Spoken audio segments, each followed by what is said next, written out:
যে আমাদের এক কালার শার্ট, এই যে সীমান্ত একটা পরা আছে, হিউজ পরিমাণ কালার ভেরিয়েন্ট, এই যে মানে হিউজ কালার ভেরিয়েন্ট, কালার, হ্যাঁ 30টা প্লাস হবে প্রায়। কারণ প্রত্যেকটা কালার কিন্তু একদমই ফর্মাল কালার।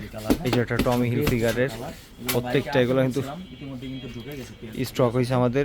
এইটা নেক্সটের প্রত্যেকটা কালার সুন্দর, কিন্তু কমান্ডো ইউএস পুলো কিন্তু এগুলো।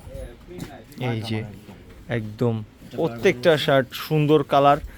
এটা কিন্তু দেখি তো, খুবই সুন্দর, এটা কিন্তু ইউএস পোলোর, এগুলো কিন্তু আমাদের নতুন ঢুকছে সব ফর্মাল।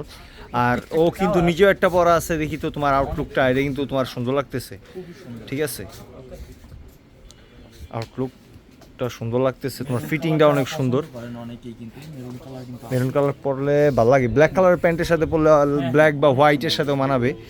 এই যে একটা, ব্ল্যাক কালার কিন্তু এটা ব্ল্যাক, ফুল ব্ল্যাক।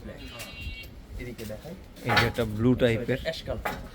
এই যে এই যে একটা, এইগুলা প্রত্যেকটাই কিন্তু একদম অফিসের জন্য একদম ফিট একটা ব্যাপার। হ্যাঁ, আউটফিটটা এত সুন্দর হবে এক কালারের সাথে, এই যে প্রত্যেকটাই সুন্দর। এই যে আমি ব্ল্যাক প্যান্টের সাথে একটা পরছি, কিন্তু খুবই সুন্দর লাগে এগুলা পরতে।